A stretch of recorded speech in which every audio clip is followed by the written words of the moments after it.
সাধাৰণ লোকৰ হাতত থাকিব অস্ত্ৰ স্পৰ্শকাতৰ অঞ্চলৰ লোকে অনুজ্ঞাপত্ৰৰ বাবে কৰিব পাৰিব আবেদন কেইবাটাও চৰ্ত পূৰণ কৰিলেহে পাব অস্ত্ৰৰ অনুজ্ঞাপত্ৰৰ বাবে পৰ্টেল মুকলি মুখ্যমন্ত্ৰীৰ সাধাৰণ লোকৰ বাবে অস্ত্ৰ সুলভ কৰাৰ ব্যৱস্থা অৱশেষত কৰি দিলে ৰাজ্য চৰকাৰে এক প্ৰকাৰ অস্ত্ৰৰ ঝনঝননি উঠিব ৰাজ্যত এতিয়াৰ পৰা সেৱা সেতু পৰ্টেলৰ জৰিয়তে অস্ত্ৰৰ অনুজ্ঞাপত্ৰৰ বাবে কোনো লোকে কৰিব পাৰিব আবেদন স্পৰ্শকাতৰ অঞ্চলৰ লোকে নিজৰ সুৰক্ষাৰ কথা চিন্তা কৰিলে অনুজ্ঞাপত্ৰৰ বাবে কৰিব পাৰিব আবেদন বৃহস্পতিবাৰে দিছপুৰৰ লোকসেৱা ভৱনত এখন সংবাদমেলত সেৱা সেতু পৰ্টেলৰ সৈতে অস্ত্ৰৰ অনুজ্ঞাপত্ৰ দিয়াৰ সেৱা মুকলি কৰে মুখ্যমন্ত্ৰী ডক্টৰ হিমন্ত বিশ্ব শৰ্মাই আজি আমি সেৱা সেতু পৰ্টেলত খিলঞ্জীয়া ভাৰতীয় আৰু অসমৰ স্থায়ী বাসিন্দাসকলে আগ্নেয়াস্ত্ৰৰ অনুমতি যাতে ল'ব পাৰে তাৰ বাবে এই সেৱাটোক সেৱা সেতু পৰ্টেলৰ লগত আমি জড়িত কৰিছোঁ ইয়াৰ ফলত অসমৰ দূৰ দূৰণি আৰু বিশেষকৈ ভালনাৰেবল অঞ্চলত যিসকলে বাস কৰে তেওঁলোকে কাৰ্যালয়লৈকে নহাকৈ ডিজিটেলি আগ্নেয়াস্ত্ৰৰ অনুমতিৰ বাবে সেৱা সেতু পৰ্টেলৰ জৰিয়তে আবেদন কৰিব পাৰিব অস্ত্ৰৰ অনুজ্ঞাপত্ৰ পোৱাৰ পূৰ্বে এজন ব্যক্তিয়ে কেইবাটাও জটিল প্ৰক্ৰিয়া পাৰ হ'ব লাগিব ব্যক্তিগৰাকীয়ে নিজকে প্ৰমাণ কৰিব লাগিব যে তেওঁ অস্ত্ৰৰ অনুজ্ঞাপত্ৰ পোৱাৰ যোগ্য কিন্তু ব্যক্তিগৰাকীক অস্ত্ৰ কিয় লাগে সেই দিশটো চৰকাৰে পৰীক্ষা কৰিব বুলি উল্লেখ মুখ্যমন্ত্ৰীৰ আৰু আৰ্মছ লাইসেন্স দিয়াৰ আগতে ব্যক্তিজনে কেইবাটাও জটিল প্ৰক্ৰিয়াৰ মাজেৰে নিজক প্ৰমাণ কৰিব লাগিব যে তেওঁ আগ্নেয়াস্ত্ৰ বা আগ্নেয়াস্ত্ৰৰ অনুজ্ঞাপত্ৰ ল'বলৈ তেওঁ যোগ্য স্বাভাৱিকভাৱে আমি প্ৰথম চাম যে মানুহজনক কিয় আগ্নেয়াস্ত্ৰ লাগে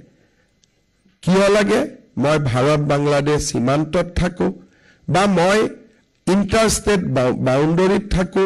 বা মই এনে এটা ভালনাৰেবল এৰিয়াত থাকো য'ত নেকি মোৰ কমিউনিটিটোৰ সংখ্যা একেবাৰে কম যদি গোষ্ঠীগত বা সাম্প্ৰদায়িক সংঘৰ্ষ হয় তেতিয়াহ'লে মই নিশ্চিতভাৱে পুলিচ নহাৰ আগলৈকে নিজক প্ৰতিহত কৰাৰ বাবে মই সক্ষম নহয় যদি মোৰ লগত আনহাতে কোনে কোনে অস্ত্ৰৰ অনুজ্ঞাপত্ৰ নাপায় সেই কথাও উল্লেখ কৰে মুখ্যমন্ত্ৰীয়ে গোচৰ নথকা ব্যক্তিহে পাব অনুজ্ঞাপত্ৰ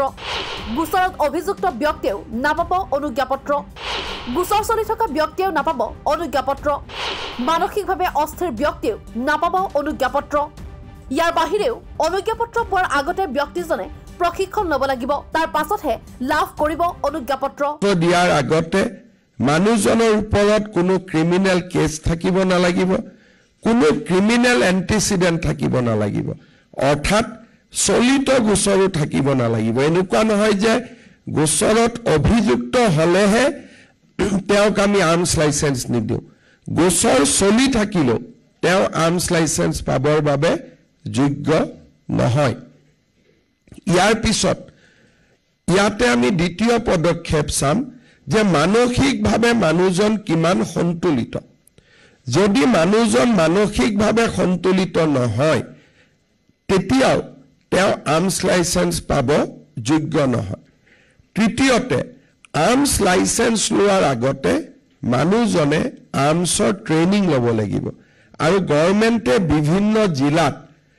আগ্নেয়াস্ত্ৰৰ প্ৰশিক্ষণ দিব পৰা মানুহ আমি এক্ৰেডিটেড কৰি ৰাখিছোঁ আমাৰ ৰিটায়াৰ্ড পুলিচ অফিচাৰ হওক ৰিটায়াৰ্ড আৰ্মি অফিচাৰ হওক গতিকে প্ৰথমতে প্ৰশিক্ষণ লোৱাৰ পিছতহে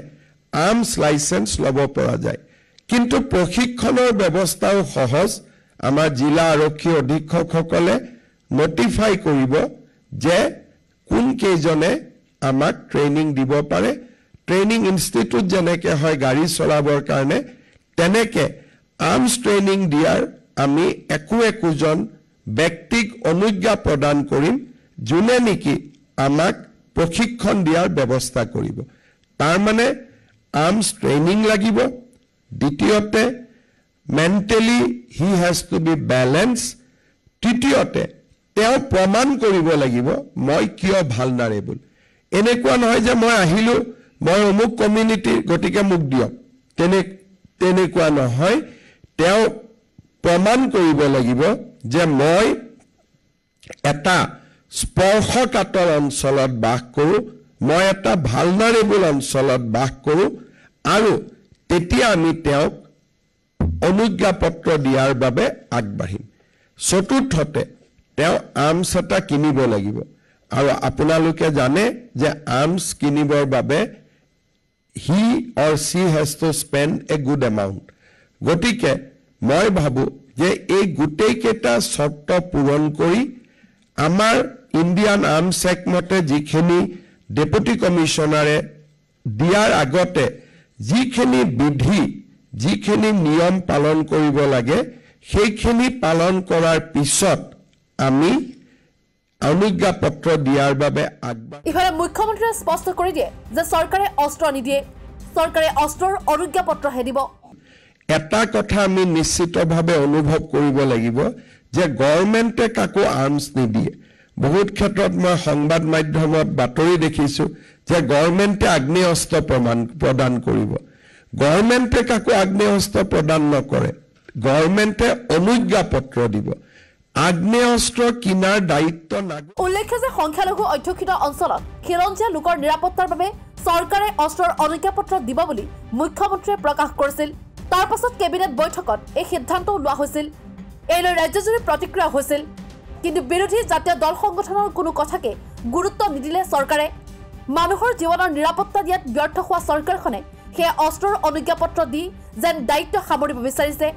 কিন্তু অস্ত্ৰৰ অনুজ্ঞাপত্ৰ দিয়া এই কাৰ্যৰ পৰিণাম কি হয় সেয়া হ'ব চাবলগীয়া নিউজ ডেস্ক ৰিপৰ্ট দি ক্ৰছ কাৰেণ্ট